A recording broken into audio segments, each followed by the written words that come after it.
Vamos a empezar a grabar. Entonces, lo que vendría siendo hoy es la auxiliar número 24. No sé, como se van dando cuenta, muchas auxiliares llevamos ya a estas alturas del semestre y estamos ya en la materia de lo que uno denomina sólido rígido, donde dejamos de estudiar las partículas puntuales y empezamos a estudiar partículas con más de una, o sea, sistemas con más de una partícula o regiones del espacio que contienen una masa, como el caso de los dos problemas que tenemos hoy día, que son problemas con simetrías particulares. Los dos, si se fijan, los dos tienen como esta simetría circular, ¿no es cierto? Pero hay más geometrías también y hay sistemas de partículas puntuales, etcétera. Hay mezclas también de sistemas homogéneamente distribuidos con partículas puntuales, etcétera. Vamos a ver un poquito cómo lidiamos con esto en esta parte del curso, que sería lo que entraría en el examen, o sea, parte de lo que va a entrar en el examen. Entonces, partamos con la P1, que dice un disco homogéneo de masa M, radio R y espesor despreciable, es decir, un disco, o sea, no consideramos una dimensión entrando o saliendo de la pantalla, puede girar en torno a un punto fijo O, que bueno, aquí es este punto que está ahí, ubicado en el borde del disco. Si el disco se hace oscilar en su plano, es decir, el mismo plano del disco, soltándolo desde el reposo con el diámetro, es decir, aquí está la línea punteada, selecciona el diámetro, eh, y eso forma inicialmente el ángulo, o sea, este ángulo de aquí, phi, inicialmente es pi tercio, que son 60 grados, determine, nos piden cuatro cosas. Primero, el momento de inercia del disco para el punto de giro. No sé si estaba viendo, o sea, recién viendo como la materia que han visto, no estoy seguro si ya vieron cómo calcular momentos de inercia. ¿Me pueden como confirmar si ya lo pasaron en cátedra? Porque quizás esa parte igual lo podríamos saltar si es que no lo han visto, pero depende de eso. Y empezamos con eso, ya. Entonces, igual el cálculo no nos va a quitar más de 5 minutos. Después dice la velocidad angular del disco en función de phi, es decir, phi punto queremos, phi punto en función de phi, que eso es algo como que nos han pedido siempre en la dinámica de la partícula puntual, pero aquí vamos a tener que hacer algunas cosas extra. La reacción del eje de giro en función de phi aquí, bueno, está mal tipeado, ¿no es cierto? Debería ser el mismo phi de acá arriba, pero queremos la fuerza que ejerce este punto, ¿no es cierto? Porque esto al ser un péndulo que está colgando de este pivote va a tener que hacer una reacción para sostener ese movimiento. Entonces nos piden cuánto vale esa fuerza, que es algo típico que se ha preguntado en preguntas de tareas o exámenes anteriores, que yo me he dado cuenta que al profe le gusta preguntar todo ese tipo de cosas. Y la frecuencia de pequeñas oscilaciones, que eso igual tiene que ver con lo que ya vieron, pero que eventualmente también podría entrar en el examen. Ya, entonces, partamos por sacar una foto del dibujito. Entonces, ya, creo que con eso es suficiente. Entonces, ese va a ser nuestro esquema del problema. Tenemos el disco que gira en torno a ese punto negro de ahí. Entonces esto básicamente, si ustedes se fijan, es un péndulo, simplemente que lo que hay acá en el centro de masa no es una partícula, ¿no es cierto? El péndulo que uno tiene en la cabeza tiene una pared, una cuerda y aquí hay una masita. Y aquí uno dice, ah, mira, aquí hay un ángulo. Entonces, es el péndulo simple, esto es como más o menos lo mismo, solo que la masa ya no está concentrada en un único punto del espacio, sino que está distribuida en toda esa región. Entonces vamos a ver qué es lo que cambia, cómo podemos analogarlo al péndulo simple. Entonces, ya, lo primero que vamos a hacer es calcular la parte A que se refiere al momento de inercia. Entonces, el momento de inercia viene a ser, esto es como de contenido por si no se acuerdan, viene a ser como el reemplazo de la masa. O sea, esto viene de la masa. Esto es el análogo a la masa, ¿no es cierto? ¿Y qué era la masa? La masa era una cantidad que me dice cuánto me cuesta trasladar un objeto. O sea, si yo lo quiero mover hacia la derecha, lo quiero mover hacia arriba, lo quiero mover hacia adentro, la masa me dice cuánto me va a costar moverlo, cuánto me va a costar acelerarlo, sacarlo de ese estado de movimiento. Es una medida de cuánto cuesta mover un objeto trasladándolo. Entonces la inercia, el momento de inercia, es un análogo, pero me viene a decir cuánto me cuesta a mí, por ejemplo, girar una partícula que tiene volumen, que puede ser un cubo, ¿no es cierto? Por ejemplo, que me quedó horrible. Por ejemplo, ¿cuánto me cuesta girar ese cubo alrededor de este eje, del eje X? ¿Cuánto me cuesta girarlo?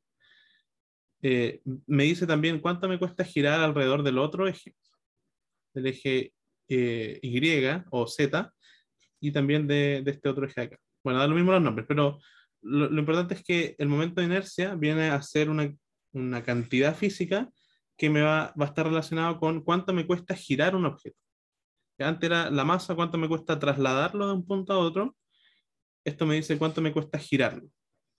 Y ahí tiene una formulita que cambia, digamos, dependiendo de si estamos en 3D o en 2D. En este caso estamos en 2D. Entonces la fórmula es más sencilla, ¿no es cierto? Que es de este tipo, ¿no es cierto? Tenemos una integral de r cuadrado diferencial de masa. Esto es como algo medio nuevo, ¿no es cierto? Que es el diferencial de masa. Bueno, uno como que toma un elemento de masa y los va sumando. O sea, uno toma, por ejemplo, este elemento de masa, veo que, este es por si acaso con respecto al centro de masa. Entonces uno mira qué distancia hay al centro de masa, ¿no es cierto? Ese sería el R, lo multiplica por ese diferencial de masa y lo sumo todos los puntitos. Entonces hago lo mismo para, por ejemplo, este podría ser R1, entonces este de acá tiene un radio distinto, R2, D, y tiene otro diferencial de masa.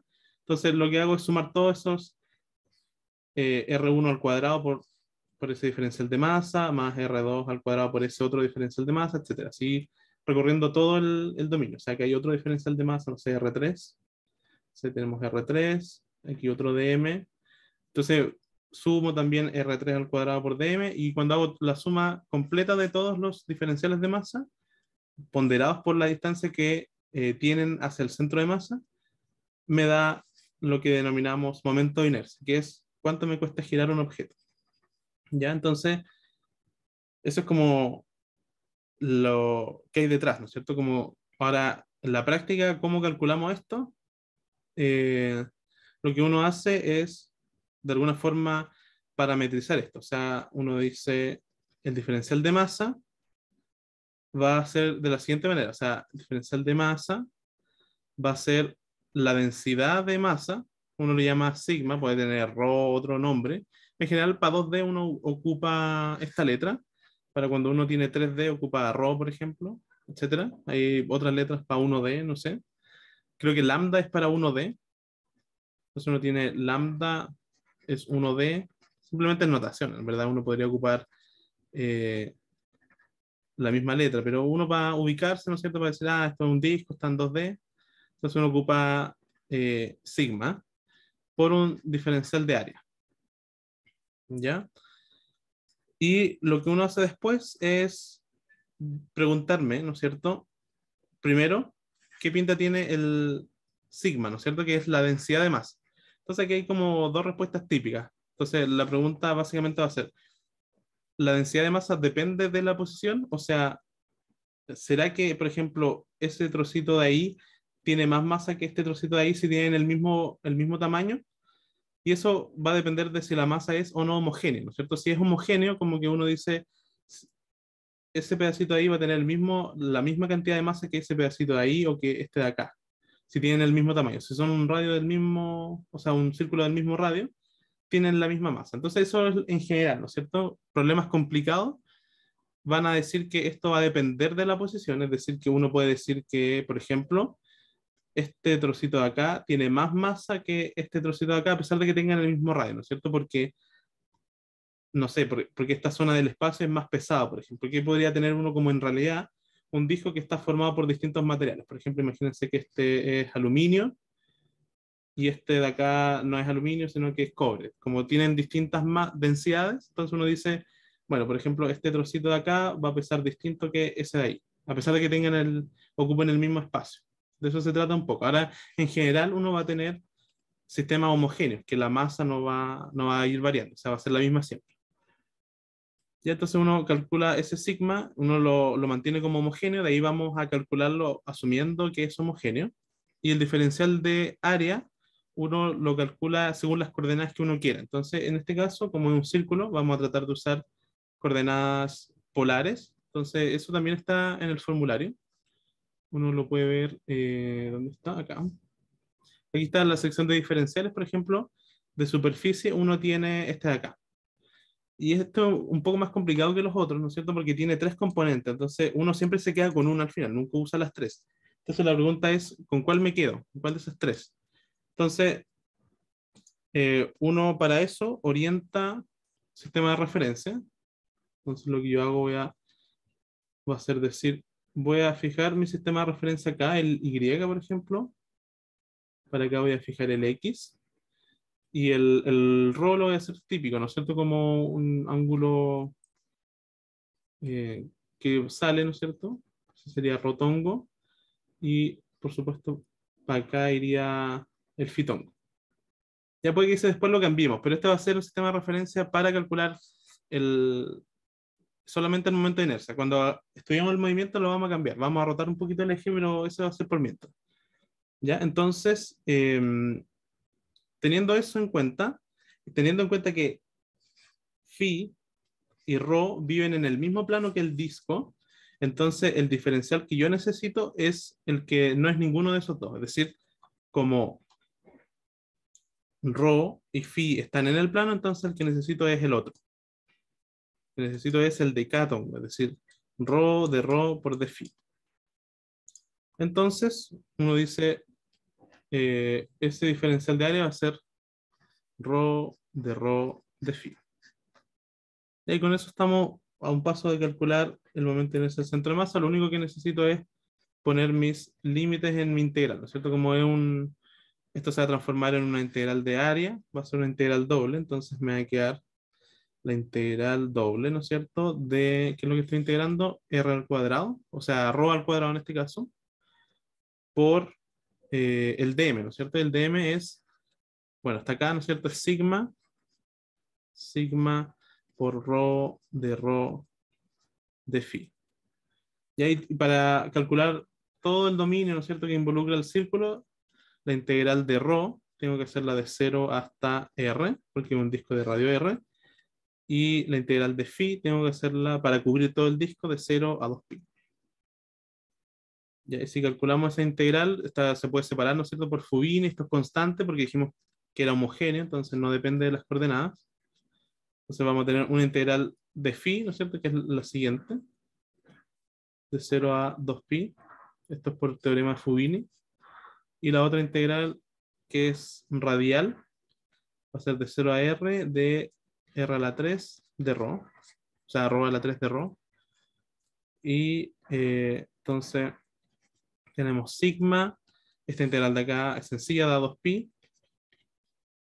Y esta integral de acá también es más o menos sencilla, da r a la cuarta dividido en 4. Ya, y dicho eso, nos queda simplemente una cosa, que es cuánto vale ese sigma si es que el disco es homogéneo. Entonces, ¿cuánto vale el área del círculo? Para eso uno se recuerda cuánto vale el área del círculo. Vale pi por r al cuadrado, ¿no es cierto? Y la masa es la masa. O sea, la masa total es la masa del disco. Por lo tanto, la densidad, si es que es homogénea, va a ser cuánta masa total hay dividido en toda el área. Pi por r al cuadrado. Entonces, eso da como origen al siguiente momento de inercia. El momento de inercia va a ser sigma, ¿no es cierto? Que lo voy a reemplazar por esto. O sea, m partido en pi por r al cuadrado por 2pi por r a la cuarta dividido en 4. Entonces, cosas que se nos cancelan, los pi, por ejemplo, el r cuadrado con este r a la cuarta que queda al cuadrado acá arriba, y el 2 se cancela con el 4 que me deja un 2 abajo. Entonces, al final esto me va a quedar m por r cuadrado partido por 2. Y eso es bastante conocido, probablemente hasta que lo hayan hecho en clase, que es el momento de inercia de un disco. Uno lo puede asumir como conocido, ¿ya? Pero de repente, no es muy común, ¿eh? Pero puede que les pregunten también de repente cómo calcule el momento de inercia de tal figura. Entonces, ese es como el procedimiento estándar. Ahora yo les digo desde ya que es poco común. En general, como que ustedes les van a dar el momento de inercia o van a tener que usar algún otro truco como ¿cómo se llama esto? Steiner, para calcular un momento de inercia extraño o algo así. Pero por si acaso ya tienen una idea de cómo podrían afrontar ese tipo de problemas. Entonces, con eso tendríamos la parte A, ¿no es cierto? Y después vamos, en la P2 vamos a volver a la discusión del momento de inercia, porque va a ser importante para esa pregunta. Ya, después me piden la velocidad angular del disco en función de phi. Entonces, aquí es donde vamos a volver a la figura y vamos a redefinir nuestros ejes, para que sea más cómodo trabajar. Entonces, lo que vamos a hacer es lo siguiente. Vamos a setear otro sistema de referencia. Entonces, vamos a poner el eje ρ hacia abajo. Denme un segundito. Y lo vamos a poner acá, ¿no es cierto? En el eje de giro. Lo vamos a poner así, ya van a ver por qué. Entonces, vamos a poner para allá el rotongo y para acá arriba el fitongo. Porque queremos describir el péndulo desde ese punto de ahí. Ya, entonces, nos faltó algo, ¿no es cierto? Porque en la parte A dice el momento de inercia del disco para el punto de giro. O sea, queremos el momento de inercia con respecto a ese punto de ahí. Y entonces, nosotros calculamos el momento de inercia con respecto al centro de masa. Que es decir, calculamos cuánto cuesta girar esto con respecto a este punto, ¿no es cierto? Es una pregunta distinta de, por ejemplo, cuánto cuesta girar el disco con respecto a este punto. Son preguntas totalmente distintas. Entonces, lo que nos preguntan a nosotros es con respecto a ese punto de ahí, al punto negro que está ahí. Entonces, lo que nosotros calculamos fue algo distinto, pero están relacionados. O sea, hay un teorema que los relaciona, que se llama el teorema de Steiner, que no sé si lo han visto todavía, pero es sencillo de enunciar. O sea, lo que vamos a decir es que el momento de inercia de un punto O, cualquiera, ¿no es cierto?, va a ser el momento de inercia con respecto al centro de masa. Este momento de inercia es especial, es como el momento de inercia, digamos, canónico, por decirlo así, es el más especial de todos, porque es con respecto al centro de masa. Y aquí vamos a tener la masa del objeto por, el, por ejemplo, es el trazo que va desde O hasta cm al cuadrado. Esta notación es media extraña, ¿ya? Pero lo que quiere decir eso es que si yo quiero calcular el momento de inercia con respecto a un punto O que no es el centro de masa, lo que yo tengo que hacer primero es calcular el del centro de masa y luego multiplicar, o sea, sumarle la masa por la distancia que separa esos dos puntos, que separa a O y cm al cuadrado. Entonces aquí la pregunta es, ¿cuál es el punto O y cuál es el centro de masa? Entonces el punto O es este de acá, centro de masa es este de ahí, y la distancia que los separa es justamente un radio.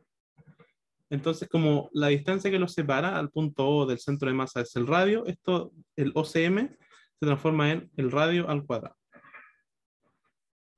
Este lo teníamos previamente calculado, ¿no es cierto? Está aquí arribita, era mr cuadrado medios más mr cuadrado.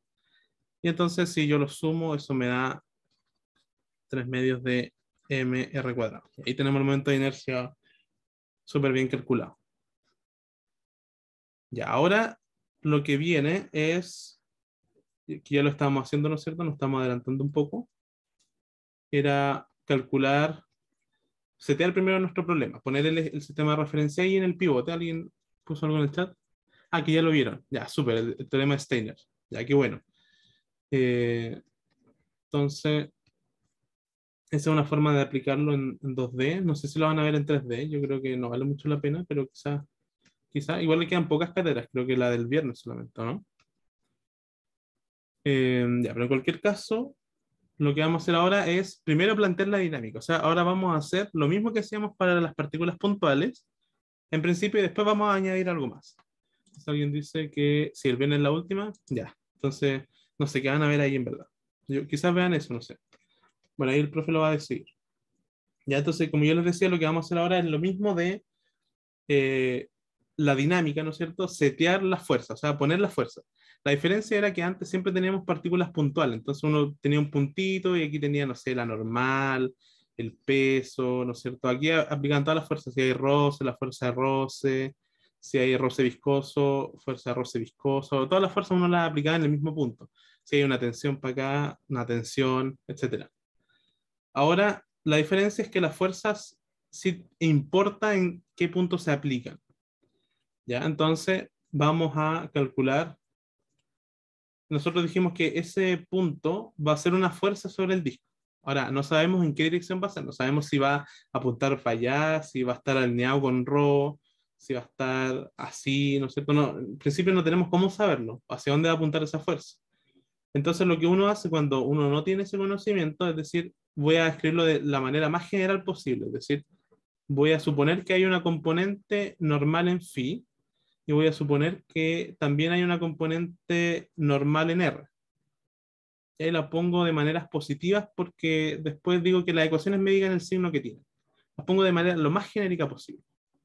Entonces va a haber una componente normal en phi a priori, una componente normal en R o en ρ, debería ponerle ρ. Y después veo, por ejemplo, si n ρ me da que es 0, significa que la normal finalmente, o no sé llamarlo normal como componente de reacción, solamente vivía en el eje phi. Entonces así uno tiene la forma general y dejo que las ecuaciones me digan qué forma tiene. Ya, entonces, ¿qué otras fuerzas actúan sobre el disco? Aparte de las reacciones sobre el pivote, también está el peso, ¿no es cierto? Que va a ser m por g. Entonces, con eso uno ya puede tener eh, un DCL, ¿no? O sea, este ya es mi DCL. Se fijan, la diferencia es que tengo dos fuerzas aplicadas en un pivote y otra fuerza que no está aplicada en ese punto, sino que está aplicada en el centro de masa, que es ahí. No sé, este dibujo me quedó medio extraño. Voy a tratar de ver si logro como arreglarlo un poquito. Ya, ahí está el NFI, ese yo creo que está bien. Le voy a poner N NRO.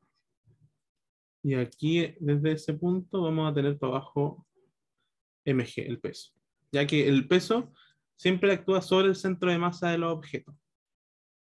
Entonces tenemos eso y vamos a querer hacer nuestras ecuaciones de movimiento tal como lo hacíamos antes. O sea, queremos una ecuación en rotongo y queremos una ecuación en fitongo. ¿Ya? Entonces, suma de fuerzas en ρ. Primero que nada, la componente de reacción o normal, ¿no es cierto? Que designamos como nρ. Entonces, nρ. Después, hay una componente del peso, ¿no es cierto? Porque el peso está como en ambas direcciones, pero hay una componente, esa de ahí, del peso, que si ustedes se fijan, sería esa proyección de ahí, que uno puede calcularle este ángulo, ¿no es cierto? Porque ese ángulo es el mismo que ese, o sea, ese phi. Entonces, esta proyección de acá del peso va a ser mg por coseno de phi. Entonces, en R vamos a tener eh, más mg coseno de phi y ya no hay más fuerzas, porque son tres fuerzas nomás. Está la normal de ρ, una componente del peso y se acabó. Entonces esto va a ser igual a la masa por la aceleración. ¿Pero qué aceleración es? La del centro de masa. Y como estamos usando coordenadas polares, es la aceleración de polares. Que no sé si se acuerdan cuánto era la aceleración de polares, la podemos ver en el formulario si quieren, está acá. Entonces, en ρ era ρ dos puntos menos ρ por phi punto cuadrado. Entonces, nos vamos acá. Y si se recuerdan, era ρ dos puntos menos r menos ρ phi punto cuadrado. Y ahí para phi es similar. O sea, ¿qué fuerzas están en phi? Está esa componente de la reacción que llamamos n sub phi. Hay una componente del peso que está en phi tongo, que sería esa de ahí. Voy a borrar esto. Sería esa de ahí, que va, si se fijan, negativa, porque va contraria, o sea, apunta en esa dirección, y phi tongo apunta en la otra dirección. Por lo tanto, va negativa en phi y es menos mg seno de phi. Entonces, menos mg seno de phi. Y aquí, de nuevo, la masa por la aceleración. La aceleración es la de Fitongo. Entonces me quedaría la masa por la aceleración en Fitongo, que es 2R punto rho punto Fi punto más R Fi 2 puntos. Ay, ¿por qué le pongo R todo el rato? Ya, ahí está, eso ahí. Entonces, tenemos dos ecuaciones, igual que antes. Problema con el sólido rígido es que yo no puedo despejar estas ecuaciones ahora, porque tengo incógnitas que me es imposible acceder a ellas, como por ejemplo n rho y n phi. Ya no hay manera de obtener esa. Uno no puede decir a priori que sea constante. Si fueran constantes, la vida sería mucho más fácil, pero en este caso no van a ser constantes. Entonces necesito más información para describir el movimiento. Entonces ahí es donde entra el torque. Ya el torque me va a venir a salvar de ese problema que aparece con el sólido rígido y me va a dar una ecuación útil. Entonces, para eso, vamos a plantear la ecuación de torque. Entonces, esto de aquí, por si acaso, uno se lo piensa en términos de qué era esto. Esto era la suma de fuerzas igual a la masa por la aceleración, o sea, la segunda ley de Newton. Y ahora lo que vamos a plantear es la ecuación de torque, que me dice que las sumatorias del torque con respecto a un punto P es el momento de inercia con respecto a ese punto P por la segunda derivada de un ángulo que represente el giro con respecto a ese punto P. Ya, entonces, primero necesito ubicar el punto P, o sea, con respecto a qué punto vamos a hacer nuestro análisis de torque, porque ese punto es importante. Ya uno podría darse dos puntos distintos y la dinámica que va a obtener es totalmente distinta. Entonces, aquí siempre conviene eh, ubicar ese punto como el punto de giro. En este caso sería ese punto de ahí, O. Entonces, ese va a ser nuestro punto, es decir, nuestra ecuación de torque va a quedar como con respecto a O, con respecto a O. Entonces, lo que vamos a calcular es la sumatoria de torque. Si se fijan, esto ya lo calculamos. El momento de inercia con respecto al punto O está acá. Entonces, estamos súper bien. Necesitamos calcular la sumatoria de torques. ¿Ya? Entonces, para hacer eso, hay varias maneras. Uno puede hacerlo por definición, ¿no es cierto? Diciendo que el torque de una fuerza es R cruz F. Uno puede hacerlo de esa manera.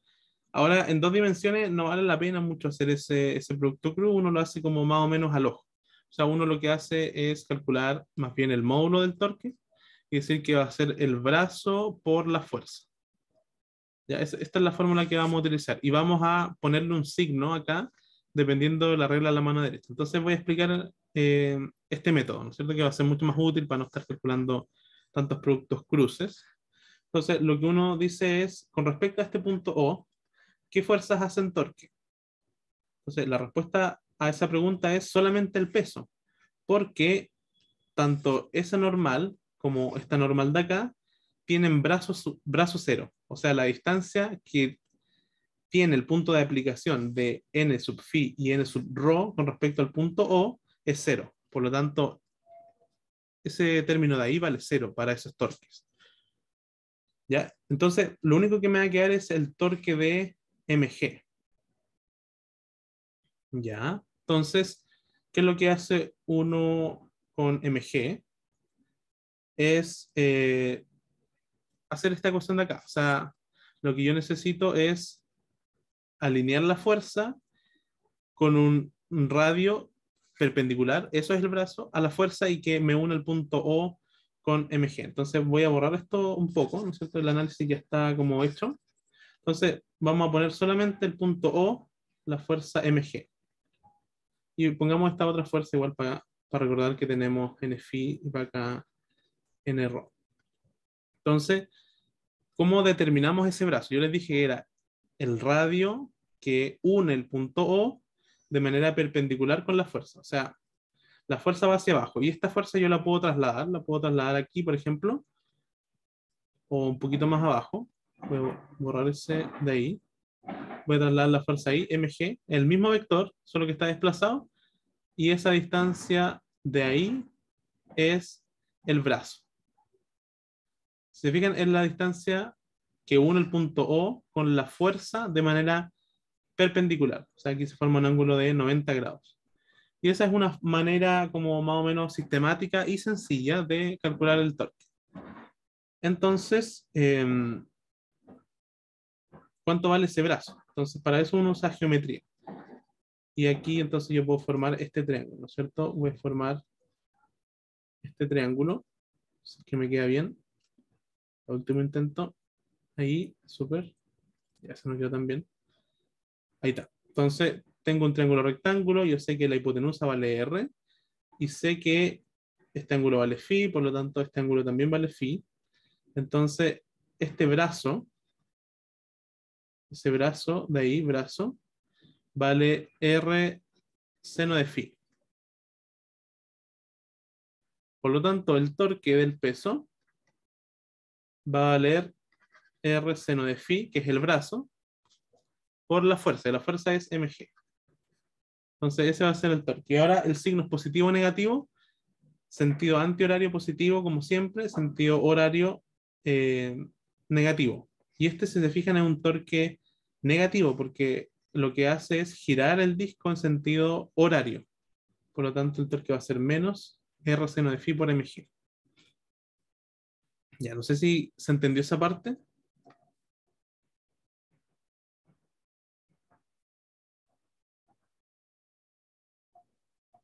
¿Sí? ¿Me pueden confirmar si se cachó? ¿Sí? Ya, entonces, dicho eso, con todo eso que hablamos, ¿no es cierto? La sumatoria de torques con respecto a... aquí me falta un vector, ¿no es cierto? Entonces, la sumatoria de torques era solamente el que calculamos, o sea, el torque del peso, que era menos porque iba en sentido horario. Mg era el módulo de la fuerza y R seno de teta o phi, en verdad. Aquí phi, aquí le vamos a poner phi también para ser consistente. Seno de phi, esto era fuerza, brazo, sentido horario, era la suma de los torques. ¿Ya? ¿Y qué más tenemos? Tenemos que el momento de inercia lo conocemos, está un poquito más arriba, está acá. 3 medios de mr cuadrado, o sea, tenemos 3 medios de mr cuadrado y tenemos phi dos puntos. Ya, aquí hay una cuestión con el tipo de ecuaciones, porque si se fijan, esto de acá es una ecuación vectorial, o sea, los torques son vectores, aunque para ser más preciso aún, son pseudo vectores, eso significa que dependen del punto en donde yo los calculo, por eso es importante ese punto, ya, para que lo tengan en cuenta, es súper, súper importante ese punto, porque no son vectores libres, por ejemplo, las fuerzas son vectores libres, o sea, yo podía trasladar el peso, lo puedo trasladar acá, y sigue siendo el mismo vector. Eso no pasa con los torques, porque los torques o los productos cruz en general dependen del punto en donde son calculados. Entonces no son vectores libres y por eso uno los llama pseudo-vectores, aunque ahora eso no va a ser tan relevante. Pero el tema es que son vectores. Entonces, esto es una suma vectorial y aquí tengo que tener un vector. Entonces, ¿en qué vector apunta el torque? Va a ser cuando estamos en dos dimensiones, en la dimensión que sale del plano. En este caso, como el plano es rho phi, ese es mi plano, entonces el vector que sale de ese plano es z tongo. Por eso puse acá un z tongo. Y por eso aquí debería quedar en z tongo y aquí en z tongo. Ya, pero como son el mismo vector, entonces uno reduce esto a una ecuación escalar que va a ser menos mgr seno de phi igual a 3 medios de mr cuadrado phi dos puntos. Y vamos a seguir trabajando un poquito más esta ecuación en la siguiente página. Entonces, si yo la trabajo un poquito, me va a quedar lo siguiente. Me va a quedar phi dos puntos igual a menos 2 tercios de g partido por r seno de phi. ¿Ya? Entonces, se fijan, uno se puede haber olvidado de qué era lo que me pedían. Entonces, era la velocidad angular del disco en función de phi. Y lo que obtenemos acá es la aceleración angular en función de phi. Entonces, para calcular la velocidad angular, es decir, queremos phi punto en función de phi, lo que vamos a hacer es integrar, ¿ya? Pero integrar utilizando, para que me quede de esa manera, ¿no es cierto? Phi punto en función de phi, utilizar el trucazo de mecánica, ¿no es cierto? Decir que eso es phi punto por d phi punto a de phi igual a menos 3 medios por g partido en r seno de phi. Y entonces, si yo reagrupo los phi puntos a un lado y todo lo que tenga que ver con phi al otro lado, entonces me va a quedar lo siguiente. Phi punto de phi punto es igual a... Es menos Men 2/3, ¿cierto? No menos 3 medios. ah, verdad, tienes razón. Muchas gracias por la observación. Menos 2/3, exactamente. Súper, súper, gracias por la acotación. Entonces aquí tenemos menos 2/3, g partido por r, seno de phi, cuando pasa el de phi para el otro lado, y aquí podemos integrar, ¿no es cierto? Lo típico que hacíamos antes en partículas puntuales, y tenemos que poner condiciones iniciales. Entonces, si hay integrales, uno esperaría que en el texto hayan condiciones iniciales, y efectivamente, dice, el disco se hace oscilar en su plano, soltándolo, eso ya me dice, aquí me lo confirma más aún, desde el reposo. Si me dicen soltándolo, ya es desde el reposo, pero aquí me dicen soltándolo desde el reposo. Eh, y me dicen formando un ángulo phi igual a pi tercios. ¿Ya? Entonces, ¿qué significa soltándolo desde el reposo? Es que al inicio no tenía velocidad. ¿Y cuál era el ángulo inicial? Pi tercios. Entonces, al final va a ser lo que queremos, phi de phi, y aquí vamos a tener phi. Entonces, esos son los límites de integración. Entonces, aquí decimos soltándolo desde el reposo, soltándolo desde el reposo en el ángulo phi tercios. Entonces, esto de acá me va a quedar simplemente phi punto cuadrado dividido en 2. Y a la izquierda me va a quedar ¿cuánto? Podemos sacar las constantes, ¿no es cierto? Me va a quedar menos 2/3 g partido por r. Integramos desde pi tercio hasta phi, seno de phi de phi. No sé si se acuerdan la primitiva de seno. ¿Es coseno o menos coseno? ¿Se acuerdan de eso?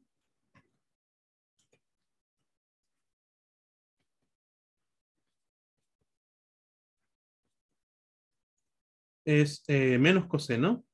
Por lo tanto, aquí vamos a tener, alguien dice en el chat, menos coseno exactamente. Vamos a tener menos coseno de phi evaluado entre pi tercios y phi. Entonces, eso de ahí me va a dar como resultado, si yo cancelo estos signos menos, se me va a quedar eh, phi punto cuadrado partido por 2 igual a 2/3 g partido por r. Y aquí me va a quedar simplemente coseno de phi menos un medio, porque eso, recordando que coseno de pi tercio vale un medio, como un valor conocido. Y entonces ya aquí tengo la cuestión lista, ¿no es cierto? Digo que paso el 2 para el otro lado multiplicando, y esto me va a quedar 4/3 g partido en r. Y aquí me va a quedar coseno de phi menos un medio. Ahí tengo la velocidad angular. Entonces, la encierro en un cuadradito y estoy listo con mi respuesta. ¿Ya se entendió hasta acá?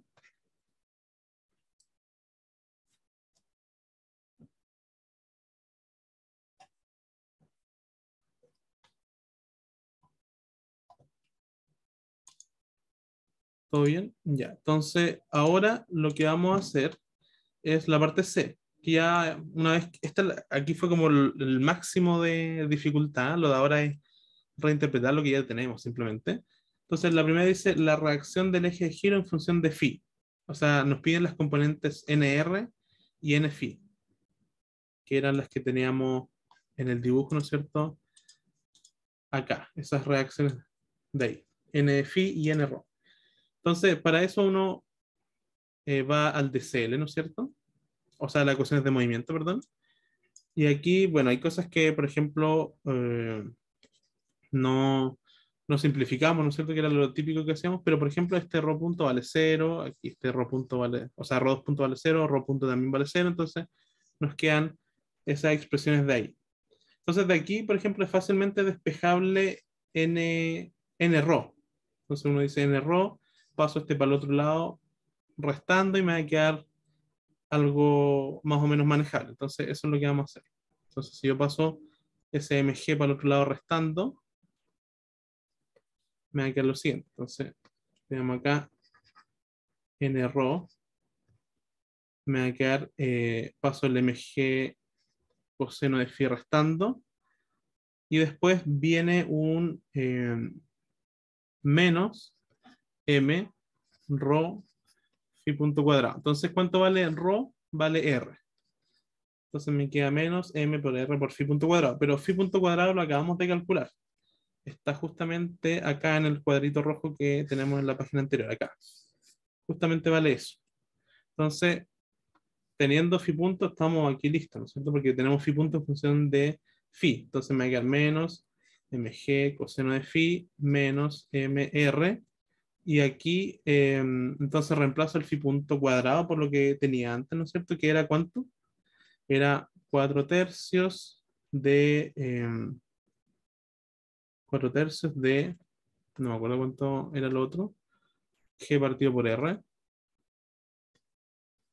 g partido por r, y aquí era coseno de phi menos un medio. Coseno de phi menos un medio.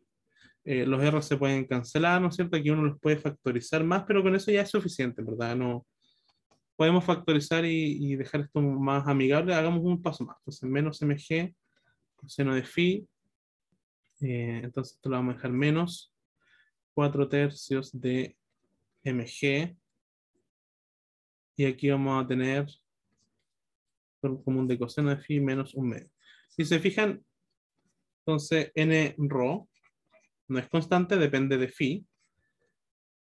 Y a la derecha tengo algo consistente, algo que depende de phi, ¿no es cierto? La masa, la gravedad son conocidos, 4/3 un numerito conocido, mg es conocido, y aquí cosas que dependen de phi solamente. Y si se fijan, dimensionalmente está bien, o sea, esto es un numerito multiplicado por otro numerito, o sea, un numerito, otro numerito, multiplicado por algo que tiene unidades de fuerza, y aquí tengo una fuerza multiplicada por un numerito. Entonces, esto de acá es una fuerza, por lo tanto las dimensiones también. Y uno podría, por ejemplo, factorizar más por mg, no sé, pero aquí ya está bien, con esto ya es suficiente. Está la normal de ρ completamente en términos de phi, así que con eso estamos más que bien. Y para n phi, ¿no es cierto? Usamos la otra ecuación. La otra ecuación que estaba en la otra página, me parece. Entonces, tenemos que pasar este sumando para el otro lado. Entonces, cuando hagamos eso, me va a quedar lo siguiente. Bajamos un poquito y tenemos que n phi, entonces va a ser, pasamos el otro sumando para el otro lado, era mg seno de phi, y aquí había que sumarle más m rho phi dos puntos. Pero rho dijimos que era r, y phi dos puntos lo tenemos de antes de que calculáramos phi punto cuadrado, tenemos phi dos puntos acá. Entonces este no es el resultado que nos pedían, pero lo podemos encerrar ahí porque es útil, un cuadrado verde. Entonces menos 2/3 de g partido por r. Entonces me va a quedar aquí menos 2/3 de g partido por r. Menos 2/3 de g partido por r. Y aquí hay un seno de phi. Entonces, si yo lo junto todo, ¿no es cierto? Si se fijan, aquí tengo términos semejantes porque tengo mg por seno de phi y aquí tengo mg por seno de phi. Entonces puedo factorizar por mg seno de phi. Entonces, mg seno de phi y me va a quedar 1 menos 2/3. Que eso, si ustedes lo calculan, es 1/3. Entonces, al final esto de acá me va a quedar mg tercios seno de phi. Y eso sería la normal de phi en función de phi. ya usando los resultados anteriores simplemente. Se fijan, no hay nada nuevo, como algo que hayamos integrado, no sé, simplemente se fue a reemplazar. Aquí es puro trabajo algebraico. Ya, entonces tenemos eso y nos queda una parte. No sé si hasta aquí vamos bien, ¿se entendió el punto?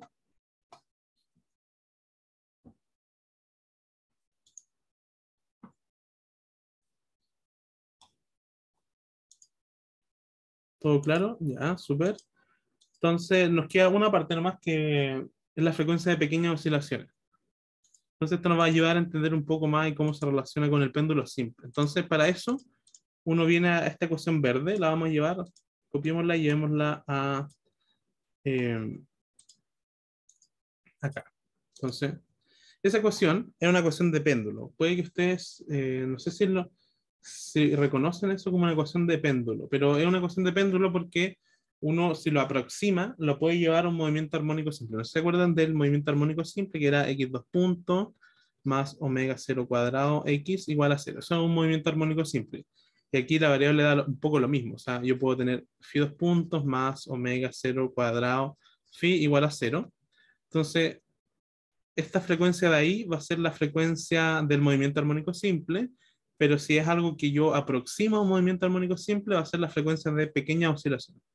Entonces, en este caso, la ecuación no es la misma. Si yo la reagrupo, ¿no es cierto?, igualada a cero, me va a quedar lo siguiente. Phi dos puntos más 2/3 de g partido por r,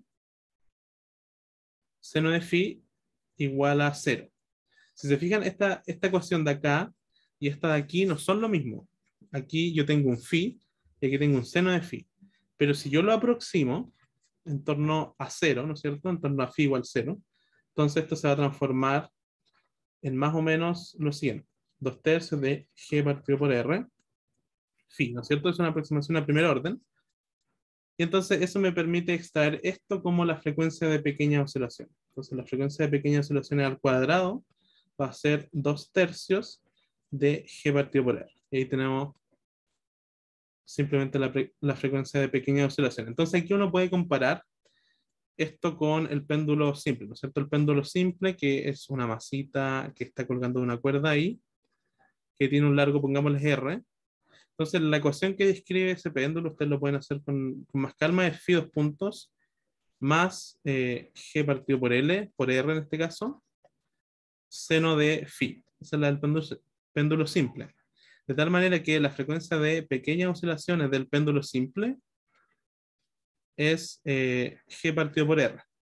Entonces, si se fijan, pasó la comparación, la frecuencia de pequeñas oscilaciones de este péndulo que en la literatura se conoce como péndulo físico es 2/3 veces, o sea, en verdad, si queremos comparar solo la frecuencia de pequeñas oscilaciones, sería raíz de 2/3 veces la del péndulo simple, ¿ya? Porque aquí tenemos tal cuadrado.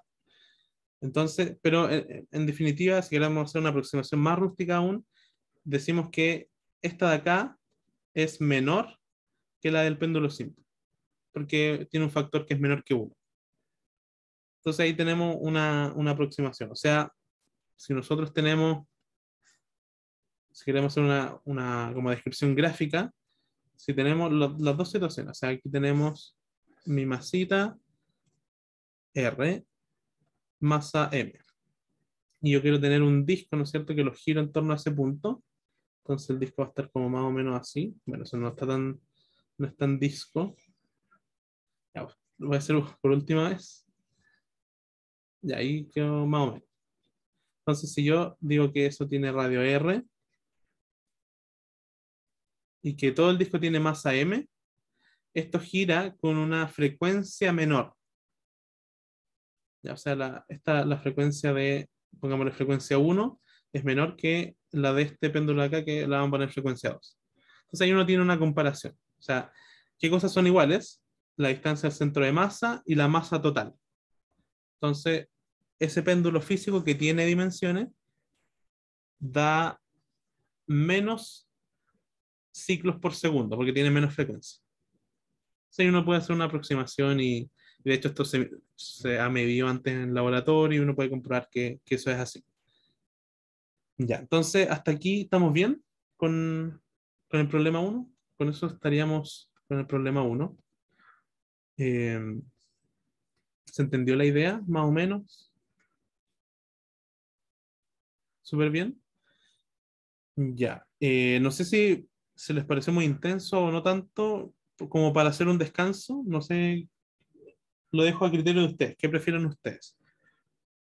Podríamos hacer un descanso si quieren, o si no, le damos y terminamos más temprano, porque el problema 2 no es muy largo. ¿Tú lo encontraste tranquilo? Ya, o sea, podríamos como hacer el otro problema al tiro.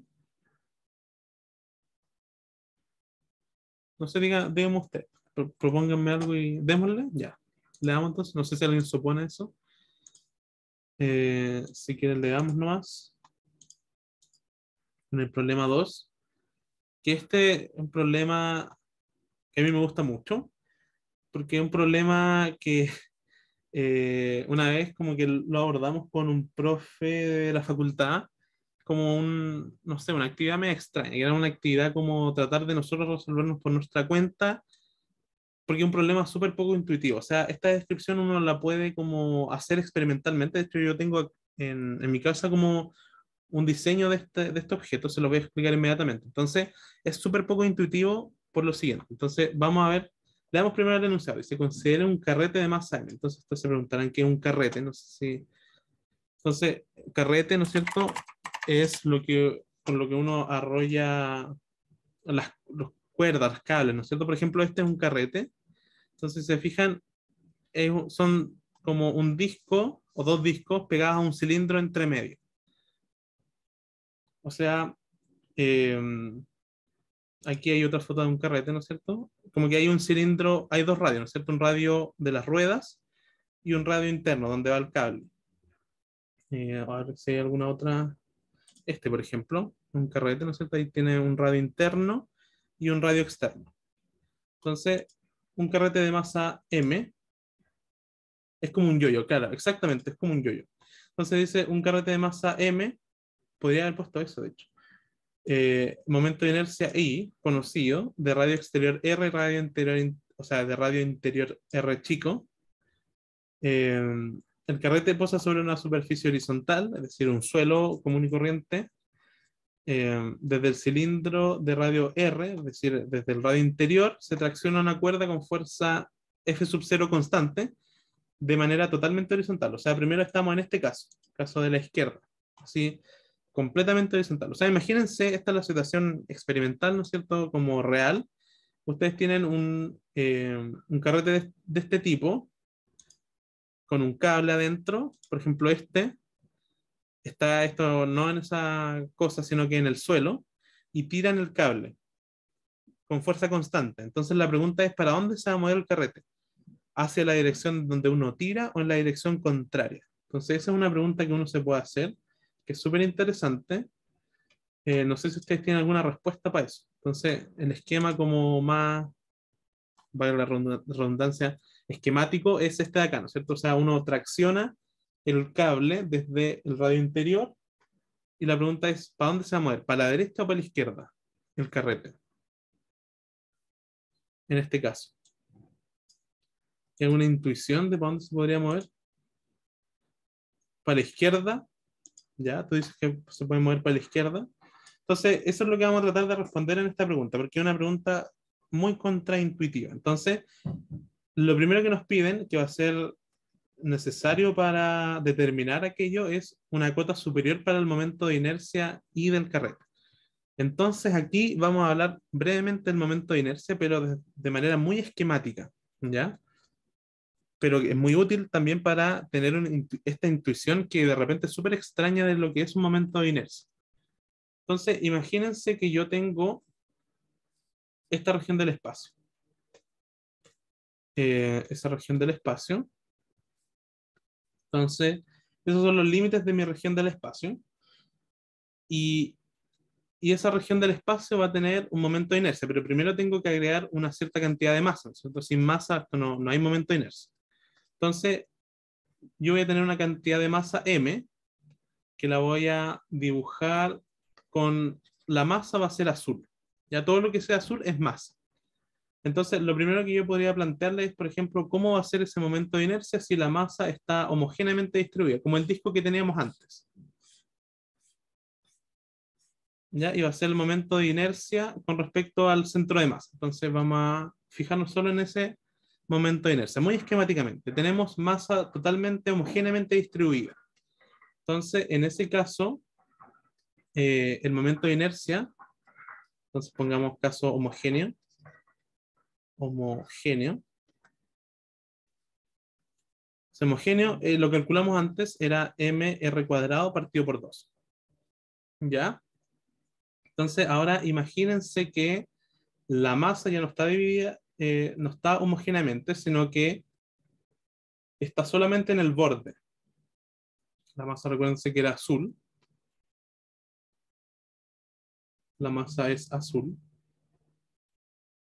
Entonces, ya, está medio malo el dibujo, pero imagínense que está solo en el borde. Entonces, en ese caso no lo hemos calculado, quizás lo hicieron en clase, pero lo pueden hacer ustedes más o menos fácil de hacer, homogéneo. Eh, Momento de inercia, no, esto no es homogéneo, sino que este sería como el de el anillo perfecto. Anillo perfecto.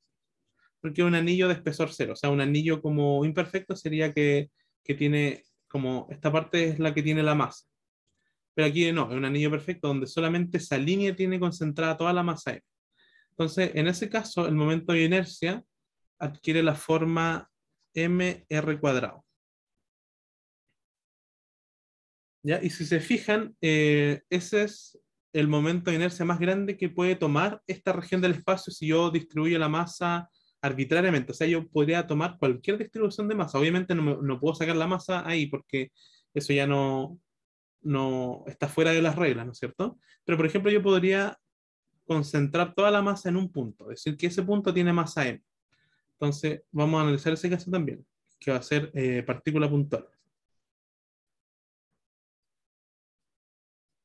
Entonces, ese sería, por ejemplo, el caso de un disco que toda esta parte tiene masa cero, salvo un punto que tiene toda la masa m. Entonces, en ese caso, el momento de inercia es también mr cuadrado. Y si se fijan, esto tiene directa relación con la definición del momento de inercia, que se define, ¿no es cierto?, como la integral de r cuadrado de m. Entonces, ¿por qué estos tienen el mismo momento de inercia y por qué es el máximo? Entonces, es el mismo y es el máximo porque estos dos casos tienen este r constante, ¿ya? Y ahí vale r igual a r. Entonces, como es constante, sale de la integral y me queda r por, perdón, r cuadrado por dm. Y cuando yo sumo todos los diferenciales de masa, es lo mismo que la masa total. O sea, esto me queda m por r al cuadrado. Entonces, este cálculo de acá, con r igual, r chica igual a r grande, ¿no es cierto?, constante, es el mismo para estos dos casos. Y es, si se fijan, la manera más ineficiente de hacer algo para que rote. O sea, lo voy a decir de forma más sencilla, es la manera de generar el momento de inercia más grande. ¿Ya? Y es la manera más grande de distribuir, o sea, la manera más como óptima de distribuir la masa de tal manera que el momento de inercia sea lo más grande posible. Casos, por ejemplo, extremos para el otro lado, sería tener la masa concentrada solo en el punto, en un punto, ¿no es cierto? En ese punto ahí. En ese caso, R vale 0, por lo tanto la integral se anula y este caso tiene momento de inercia 0. Eso es el caso de una partícula puntual. Entonces, ahí uno se va dando cuenta que entre medio de entre 0 y mr cuadrado hay todo un abanico de posibilidades. O sea, uno podría tener, por ejemplo, no sé, por ejemplo, que la masa esté, que aquí haya una densidad de masa y que toda esta parte, el anillo posterior, no tenga masa, o sea, que sea sin masa. Entonces, esa distribución de masa, aquí lo negro va a representar algo sin masa. Entonces, esa distribución de masa va a tener un momento de inercia, y aquí viene la parte importante, que sí o sí va a ser menor que el momento de inercia máximo, que era m por r cuadrado. Entonces ahí tenemos cotas para nuestro momento de inercia. ¿Se entendió esta parte? Pues, porque es bastante importante para lo que vamos a ver ahora. Y nos da intuición también de qué es el momento de inercia. O sea, tiene que ver con la masa, por supuesto, pero si dejamos la masa constante, tiene que ver con la distribución. O sea, si la dejamos más lejos del centro, el momento de inercia aumenta. Si la dejamos más concentrada en el centro, el momento de inercia disminuye. ¿Sí? ¿Se entendió la idea?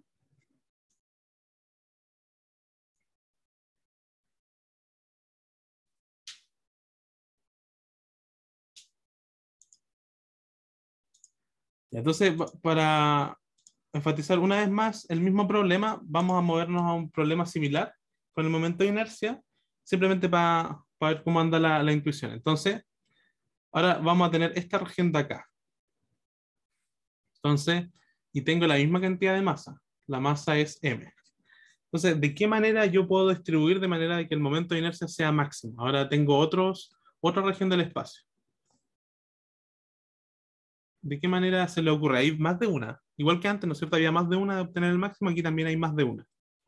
¿Cuál creen ustedes que es la forma de distribuir esa masa de tal manera que el momento de inercia sea máximo? Aquí, por supuesto, está el centro de masa. ¿Cómo podríamos distribuir esa masa? Entonces, la masa es constante, no va a cambiar. Lo único que podemos cambiar es el radio. Si el radio es lo más grande posible, entonces nuestro momento de inercia va a ser grande. ¿Alguien dice en las esquinas nomás? Claro, esa es una forma exactamente.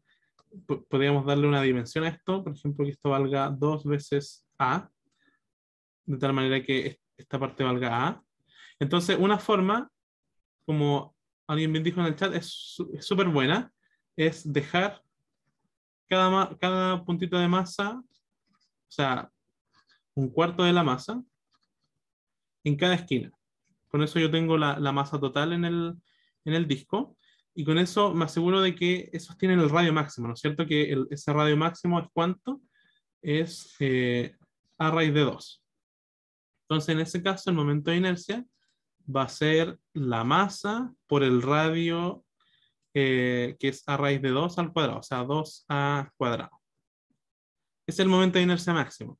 Y si te fijas, uno podría poner otra distribución de masa todavía más, eh, como, no sé cómo decirlo, más sencilla, ¿no es cierto? Que sería, voy a dibujar el cuadrado de nuevo. Entonces, si yo, por ejemplo, ¿qué puedo hacer? ¿Cierto? Esta otra alternativa.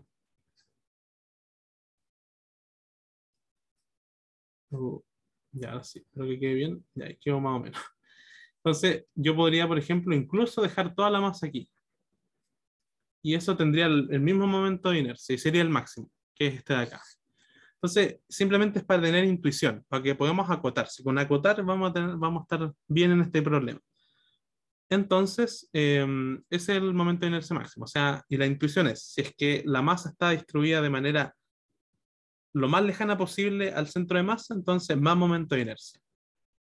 Ya, entonces, dicho eso, lo que nos preguntan en la A es determina una cota superior para el momento de inercia I del carrete. Entonces, si yo esto lo miro en un plano, y yo sé que el momento de inercia máximo para una distribución circular es mr cuadrado, ¿cuál va a ser la cota superior para ese momento de inercia? Entonces, aquí yo voy a decir que mi momento de inercia del carrete I, con respecto al centro de masa, va a tener que ser menor que mr cuadrado. ¿Por qué? Porque en el carrete no está los casos extremos, o sea, tenemos masa que uno puede decir no es como ni lo uno ni lo otro, o sea, no está al centro, pero tampoco está toda en el aro. Entonces, como no está ni al centro, que es cero, ¿no es cierto? Y tampoco está en el aro, o sea, como en el anillo de una dimensión, que es el borde del círculo. Entonces, uno podría decir eso, ya sin temor a equivocarse. porque esta distribución es extraña, ¿no es cierto? Y por eso nos piden una cota nomás. No es necesario que calculemos el momento de inercia, que va a ser más o menos complejo, pero tenemos una cota. O sea, porque probablemente aquí haya más masa que en esta otra zona, ¿no es cierto? Entonces, es un caso intermedio. Podemos poner esas cotas. ¿Ya? ¿Se entendió esa parte? La parte A, que es muy como con las manos, muy esquemático, pero a la vez muy profundo.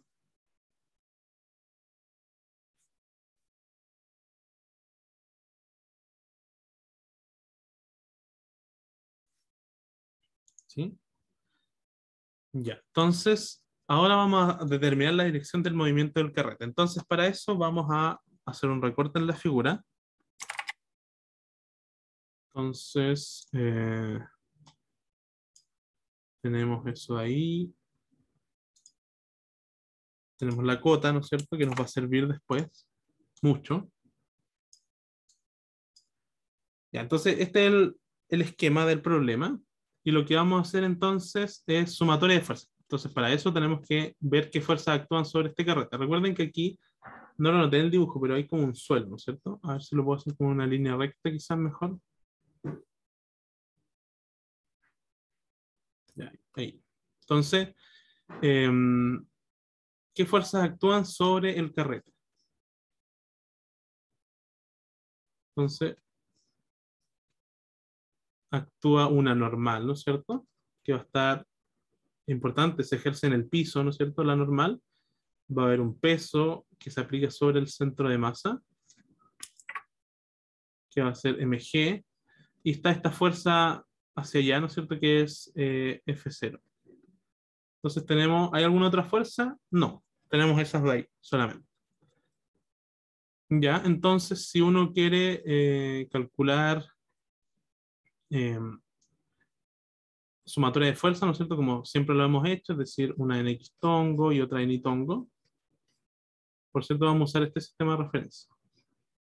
X tongo para la derecha y tongo para arriba. Entonces, en X tongo tenemos simplemente... Ah, nos faltó una. Hay una que nos faltó. ¿Qué fuerza nos faltó? Que me acabo de dar cuenta.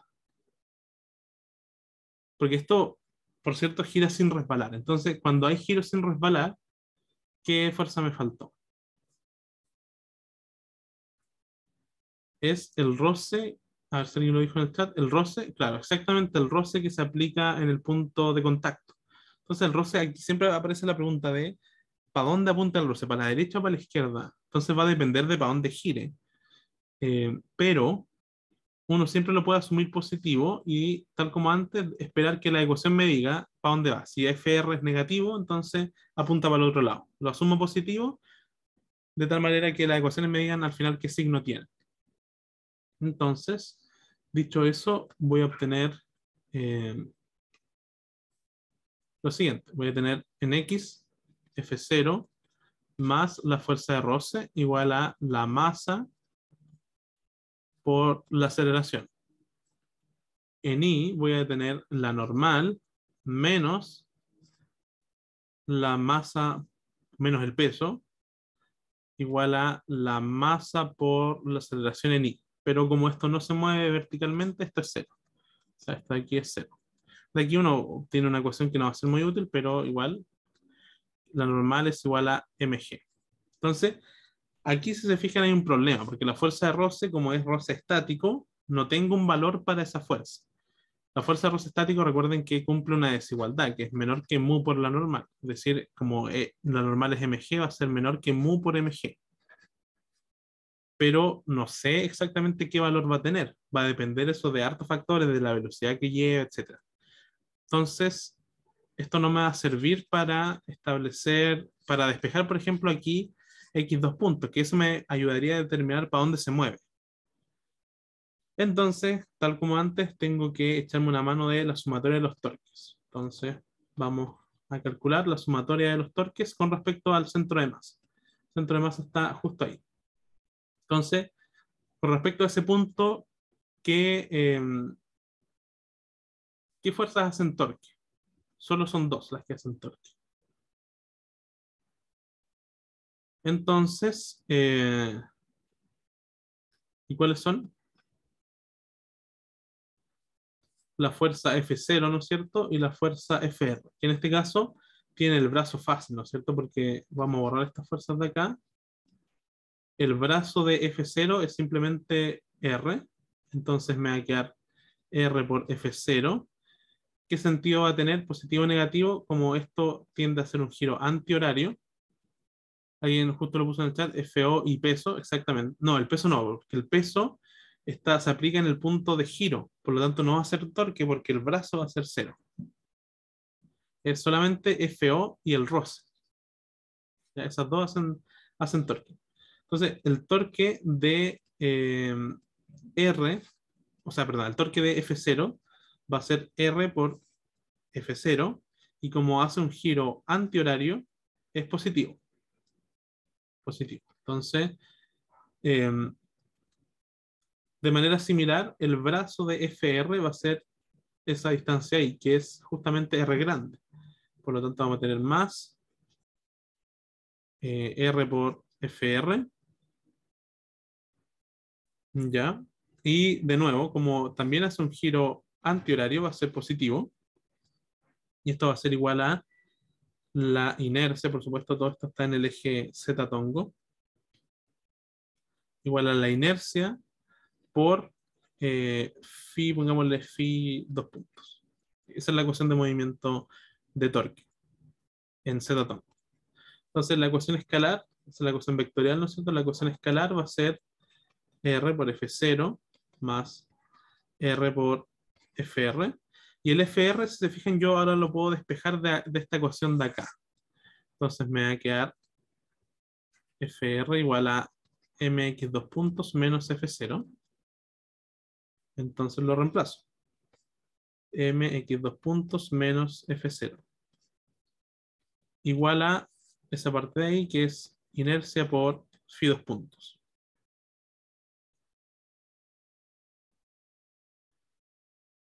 Ya, y ahora nos queda una sola cosa para ya pegarle como el último.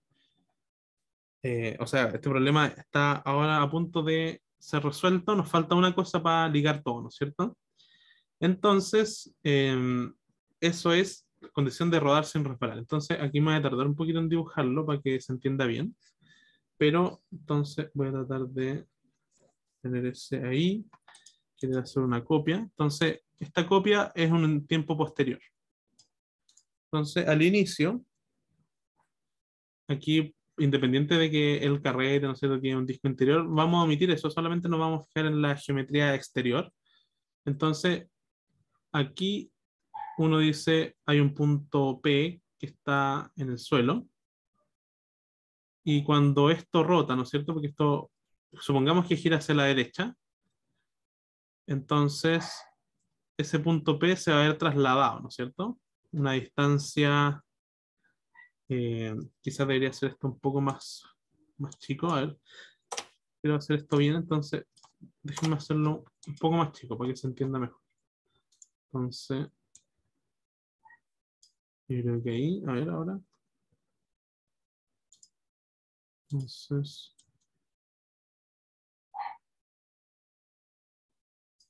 ya no sé si va a ser mejor, pero creo que sí. Entonces, ya tenemos el suelo y tenemos el punto P. Entonces, ese punto P en esta circunferencia de la derecha, que es cuando ya giró un poco, va a estar algo así como por acá. Imagínense que puede ser plausible, sí, yo me parece que sí. Entonces, ese punto P se ha trasladado hasta ese punto de acá. Y el nuevo punto P' va a ser ese ahí, o sea, el mismo que toca el suelo. Entonces, la pregunta aquí es, ¿qué significa rodar sin resbalar? Entonces, rodar sin resbalar hay una condición, ¿no es cierto? Y es que yo quiero saber cuánto vale lo que se trasladó el centro de masa, que eso es justamente X. O sea, es esa distancia hasta allá, que vale X, en función del ángulo, ¿no es cierto? Lo que giró fue phi. Lo que giró fue phi. Entonces, aquí viene como entre comillas la magia, ¿no es cierto? Y es que esa distancia X es lo mismo que este trayecto, simplemente es copiarlo más arriba. Y la condición de rodar sin resbalar significa que esa distancia es la misma que hay acá, en ese arco de círculo. Ahora, uno puede por fórmula saber cuánto hay en ese arco de círculo, ¿no es cierto? En ese arco hay R por phi. Entonces, de ahí viene la condición de rodar sin resbalar, que se expresa como X igual a R por phi. O sea, si yo quiero que esto ruede sin resbalar, significa que esas dos distancias son iguales. O sea, que X es lo mismo que ese arco, que es R por phi. Y de aquí yo puedo entonces sacar que X dos puntos va a ser igual a R por phi dos puntos. Condición de rodar sin resbalar. Ya, entonces dicho eso, nos vamos a quedar solamente con el resultado para seguir en esta página. Entonces lo vamos a dejar a un costado. Aquí. Entonces yo puedo seguir desarrollando esta formulita y decir que, por ejemplo, puedo factorizar por F0. Entonces, si yo factorizo por F0, voy a obtener que F0 es factor común de R chica menos R grande. Luego me va a quedar más este término de acá, ¿no es cierto? Estoy mirando ese término, R por M, por X dos puntos. Pero X dos puntos es R por phi dos puntos. O sea, R cuadrado por phi dos puntos. Igual a I por phi dos puntos. Ya entonces aquí, donde yo puedo, por ejemplo, pasar este para el otro lado restando. Entonces me va a quedar F0, R menos R. Y puedo factorizar al otro lado por phi dos puntos, ¿no es cierto? Phi dos puntos va a ser un factor común, que va a ser I menos MR cuadrado. Entonces, si se fijan, yo puedo multiplicar por menos ambos lados, ¿no es cierto? Y decir que esto va a ser... bueno, si yo multiplico a ambos lados por menos, es lo mismo que yo de vuelta aquí el paréntesis, diga R menos R, de tal manera que este paréntesis me quede positivo. Y aquí phi dos puntos, factor común de MR cuadrado menos I. De tal manera que, ¿cuál va a ser el signo de esto? Dada la cuota que teníamos, va a ser positiva. Por si no se acuerdan, la cuota que teníamos era esa de ahí. Entonces, en particular, yo me quedo con esa desigualdad. Y yo resto el momento de inercia a ambos lados, me va a quedar que esto es 0, esto es el momento de inercia. O sea, este término de aquí es mayor que 0, m por r cuadrado menor que, o sea, menos el momento de inercia es mayor que 0, o sea, este término de aquí es mayor que 0. Entonces, eso me va a dar para dónde se mueve finalmente esto. Entonces, esto es f sub 0, y aquí tengo un factor, ¿no es cierto?, que va a ser r menos r, partido en m r cuadrado menos i. Entonces, dado que eso de ahí es positivo porque r grande es más grande que r chica, y dado que m por r cuadrado es más grande que ese momento de inercia del carrete, entonces esto va a ser mayor que 0.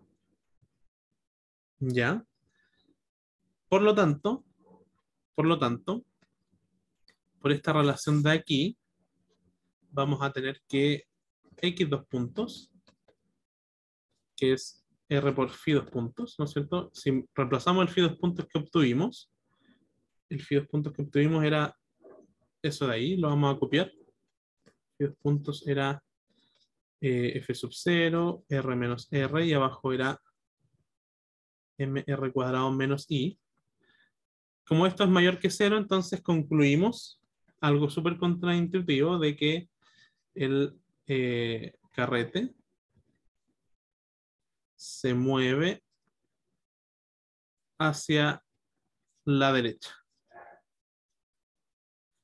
Entonces, es una conclusión bastante intuitiva, porque alguien había dicho en el chat que se mueve para la izquierda. Era lo mismo que yo pensaba cuando un profe en la U llegó con este sistema así físico, ¿no es cierto? Con un experimento de esto, lo mostró y nos preguntó a todo el mundo para dónde se va a mover. Todos dijimos que para la izquierda naturalmente, pero se movió para la derecha. Y es súper contraintuitivo, ustedes lo pueden replicar en sus casas, no es un montaje experimental tan complicado.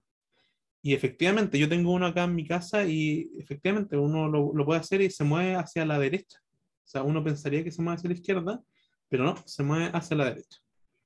Entonces es una conclusión bastante contraintuitiva. No pillé ningún video de esto haciéndolo. Quizá yo les podría después subir uno del que yo tengo yo en mi casa. Eh, entonces, esa es la primera conclusión, es contraintuitivo. Me hubiese gustado poder estar en la U, quizás mostrárselos, porque eso lo he hecho en versiones pasadas del curso. Porque uno se asombra harto, ¿ya? Y después nos queda simplemente una cosa más, que es la parte C, que dice, supongo que ahora la fuerza se aplica tangencialmente en un ángulo beta oblicuo. O sea, tenemos el esquema de la derecha. Entonces, para eso vamos a cortar esta figura y vamos a resolver ese problema. Se van a dar cuenta que no, uno podría decir se complica mucho, pero la verdad es que no se complica tanto, en verdad. Como que hay cosas que se mantienen. Entonces vamos a ver qué se mantiene y qué no. Entonces, ángulo oblicuo quiere decir que ese ángulo de ahí vale beta. Entonces, el mismo sistema de antes, el mismo sistema, lo único que cambia es el ángulo con el que se aplica la fuerza. Entonces, lo que va a cambiar ahora son algunas cosas de aspectos de las ecuaciones de movimiento, pero no todo. Fíjense bien. Entonces, lo primero es que va a haber de nuevo la fuerza normal, se va a aplicar ahí mismo. El peso de nuevo va a ir hacia abajo. La fuerza ahora está de manera oblicua, ¿no es cierto? Para allá está la fuerza. Y tenemos la fuerza de roce que no sabemos para dónde va a apuntar, pero la asumimos positiva. Y tenemos eso de ahí. Entonces, eh, ¿qué podemos hacer ahora? Lo que podemos hacer es calcular las ecuaciones de movimiento, ¿no es cierto? X tongo e Y tongo.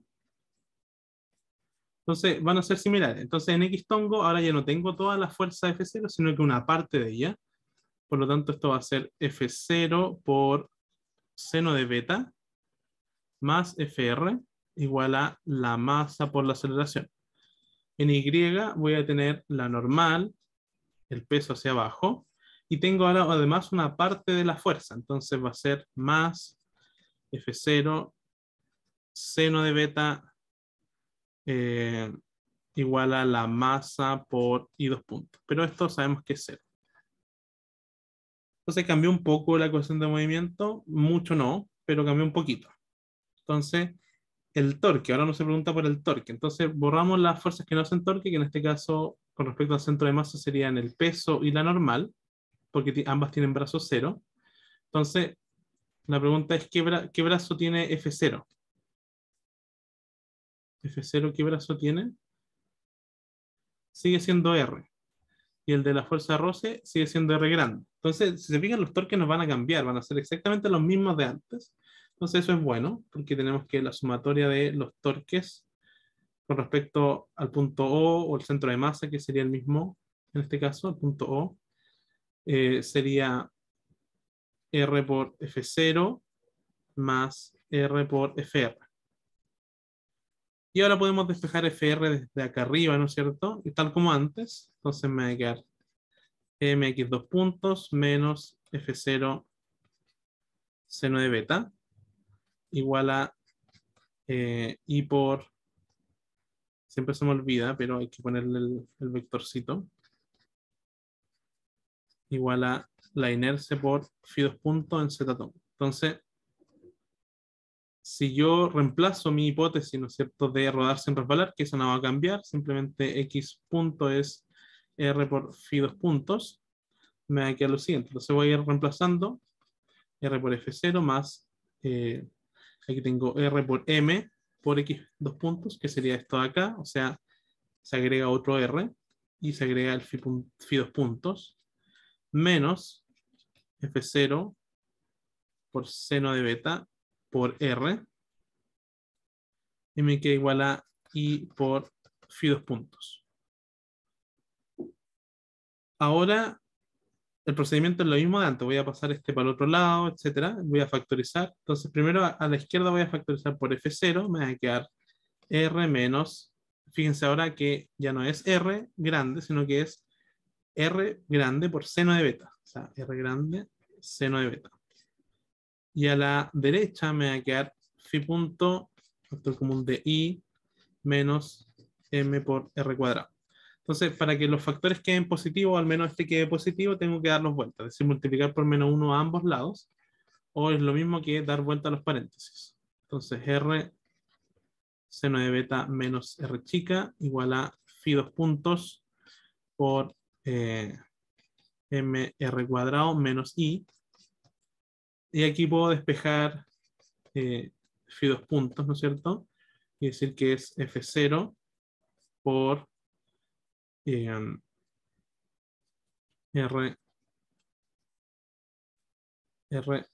seno de beta menos R partido en, ¿qué tengo acá? MR cuadrado menos I. ¿Ya? Ya, súper. Entonces, ¿qué puedo hacer ahora? De nuevo calcular x2 puntos. X2 puntos, que es simplemente multiplicarle por un R a lo que ya tenemos. Entonces, x2 puntos es R por phi 2 puntos. Y phi 2 puntos es justo lo que tenemos arriba. Entonces va a ser F sub 0. Y lo voy a agregar acá. Entonces me va a quedar R, que es lo que estoy multiplicando. Factor común de R seno de beta menos R chica partido en MR cuadrado menos I. Ya, entonces, si se fijan, ahora esto de acá abajo siempre es positivo porque establecimos una cota para el carrete. Siempre va a ser más chico que esto de acá. Entonces, siempre es positivo lo dado. Sin embargo, esto de acá depende del ángulo beta, o sea, depende de la inclinación con la que yo aplico la fuerza. No me acuerdo qué me habían preguntado acá. Era, ahora supongamos que la fuerza debería decir ahí se aplica tangencialmente con un ángulo beta oblicuo. Determine si existe algún punto crítico que cambie la dirección del movimiento. Entonces, la respuesta es sí existe ese punto crítico, porque esto va a cambiar de signo dependiendo de si esto es positivo o negativo. O sea, vamos a tener el punto crítico que va a ser cuando justo este término se haga cero. Es decir, cuando damos una nueva página, entonces decimos que va a haber un R crítico. Déjenme. Ahí está. Entonces, va a haber un beta crítico cuando R seno de beta menos R sea cero. Entonces yo puedo despejar beta, ¿no es cierto? O seno de beta y decir que eso es R partido por R grande.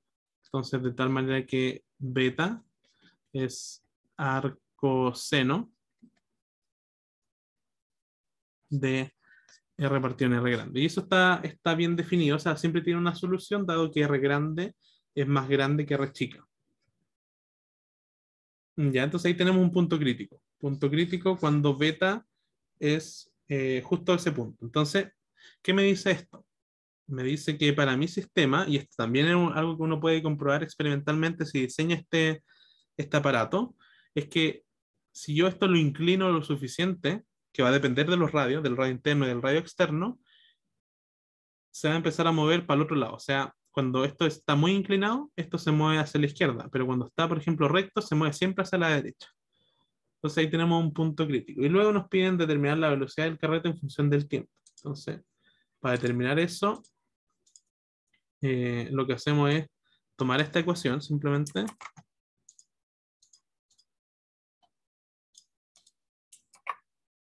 Tomar esa ecuación y la integramos, ¿no es cierto? Y aquí no nos dan condiciones iniciales, pero uno las supone, ¿no es cierto?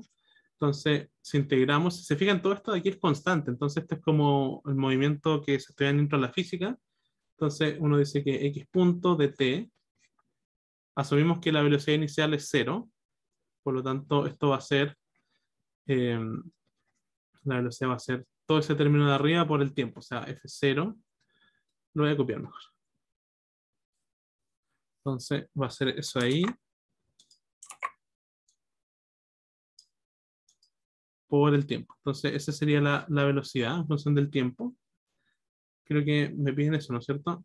La velocidad del carrete en función del tiempo. Entonces, después me dicen qué relación, y aquí con este ya terminamos, deben tener los parámetros del sistema para que éste se comporte como una partícula puntual. Entonces, no sé si se acuerdan de la partícula puntual, o sea, ahora lo que estamos imaginando es que tenemos, ¿no es cierto? El carrete ya no es un carrete, sino que es una masita que está en un suelo y yo la tiro con una fuerza F sub 0. Entonces, ¿cuál era la velocidad que generaba eh, ese sistema? Lo podemos hacer así brevemente, ¿no es cierto? Entonces, uno lo que hacía, esto lo estoy dentro de la física, ¿no es cierto? Uno tenía un bloquecito, le aplicaba el sub 0 y tiene masa M. Entonces, uno decía, ok, la masa por la aceleración va a ser F sub 0. Entonces, la aceleración va a ser F sub 0 partido por M, de tal manera que si esto parte en reposo en el punto t igual a 0, entonces la velocidad en función del tiempo va a ser simplemente F sub 0 partido por M por t. Ya. Entonces lo que queremos hacer es una analogía con la partícula puntual, que es esa de ahí. Si fijan, se parece harto a lo de arriba. Tenemos el tiempo y aparece la fuerza F sub 0. Entonces lo que tenemos que hacer para que sean exactamente iguales, es decir, que uno partido por m, que es lo que tiene acá la partícula puntual, que no tiene explícitamente el otro, tiene que ser igual a ese paréntesis cuadrado de arriba, ¿no es cierto? Tiene que ser igual a R por R seno de beta menos R partido por M R cuadrado menos I. Entonces, esa sería mi expresión para que la partícula, para que la aceleración o la velocidad más bien del carrete sea la misma de una partícula libre. Porque, ¿qué es lo que pasa? Y esto lo estaba pensando delante, es que uno, este sistema de acá arriba, uno nunca lo tiene en la realidad. O sea, es súper, muy imposible trabajar con ese sistema de ahí. Porque el roce que hay siempre entre la superficie y un objeto no es despreciable. Incluso, por ejemplo, en el hielo, donde uno podría decir, ya, eso es más o menos ideal, incluso ahí el roce es como bastante apreciable. Entonces, este es un sistema muy ideal, que uno casi nunca lo va a percibir en el laboratorio. Sin embargo, el de arriba, el del carrete, sí se parece mucho al del laboratorio, porque el roce ahí es mucho menor al estar girando. Entonces, se me ha ocurrido delante que uno lo puede utilizar para pensar, por ejemplo, para sentir cómo es tirar una masa que es partícula puntual. Este sistema muy ideal, uno lo puede analogar a el carrete cuando tiene estos parámetros de acá. Porque de hecho, cuando yo fabriqué el carrete y me hice mi dispositivo experimental para tenerlo en mi casa, pasaba que el movimiento cuando uno tira la cuerda, eh, cuando uno tira hacia esta situación de la izquierda, la aceleración es súper rara, como que es una sensación muy extraña, porque como que uno lo tira y acelera muy fuerte. Entonces, esa sensación se parece mucho a el ideal de partícula puntual, más de lo que uno piensa. Entonces, es interesante como para tener la analogía de un sistema que es muy ideal en un sistema que es mucho más realista, como este de acá. Ya, y eso sería todo. No sé si tienen alguna pregunta, consulta. ¿Se entendió más o menos la idea?